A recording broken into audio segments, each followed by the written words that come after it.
lakini nimshukuru imamu wetu, lakini niwashukuru na nyinyi kwa heshima kubwa mnayonipa kila wakati ninapokuja hapa. Hawatoki watu msikitini hapa mpaka hajapokuwa niseme lolote. Hili sio jambo ambalo nalichukulia kwa wepesi, ni jambo kubwa, ni jambo zito.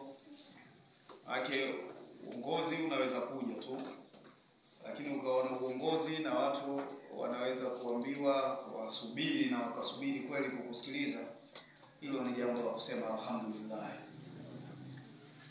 Kwa hivyo mimi niwaombe ndugu zangu, kwanza tumaliza mwezi wa Ramadhani.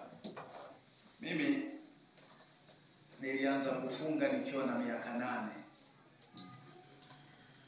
Bibi yangu binti Shirafu, Mungu amrehemu, alinifanya nikafunga nikiwa na miaka 8, ambayo ikaniingia kichwani moja kwa moja, ikaniingia ndani ya ngozi. Kwa hiyo unajua ukiwa na miaka 8 na kusanya mafenesi yangu, machungwa naweka kabisa kwamba muda wa kufungua nitakula. Lakini nilikuwa nafunga. Na mwaka wa kwanza nimefungua siku moja. Yaani nimevunja ile funga. Na hata sio kwa jambo la maana, tumeenda zetu shule mdote kule, mtu amekula mihogo yake, nimechukua kipande cha muhogo nimekula. Lakini utamaduni ule umenifanya niwe mfungaji mpaka leo. Hata nikiumwa na nikapaswa kunywa dawa labda na kula mchana, ikifika jioni moyo wangu unakuwa na simanzi sana kwamba hii siku nimeipoteza.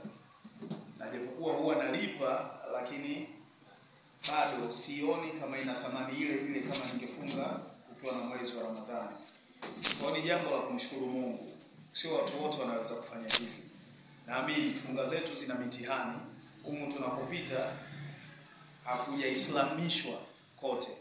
Kwa hiyo tunaweza macho yetu akakutana na vitu vya ajabu, lakini hali kadhalika mitihani mingine ya kimaisha. Lakini naamini na imamu utanirekebisha kama siko sawa, ili swala la wewe una 1000 yako 2000 yako mfukoni na huli kutwa nzima kwa kumheshimu Mwenyezi Mungu, naamini lina malipo yake. Na naamini wote tumeyapata baada ya kuisha kwa mwezi huu.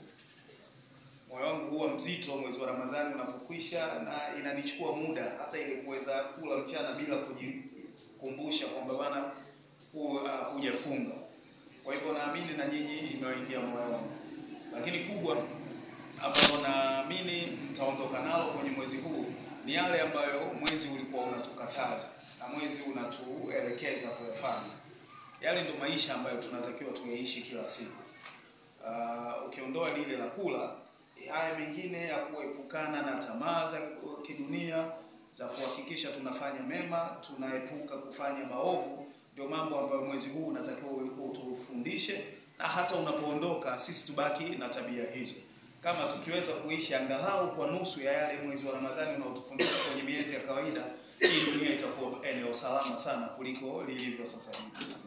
Kwa hivyo naamini mwezi huu umetufundisha na tutaondoka na faida kubwa. Manufaa makubwa ambayo yamepatikana mwezi huu yatafanya maisha yetu yakawe maisha yanayompendeza Mwenyezi Mungu.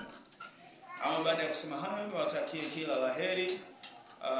Mmependeza kweli kweli, mmevaa inavyotakiwa kuvaliwa siku ya Eid, na naamini kwamba mtafurahia sherehe hii katika namna ambazo zinampendeza Mwenyezi Mungu. Baada ya kusema hayo, nawatakia kila laheri, Eid Mubarak.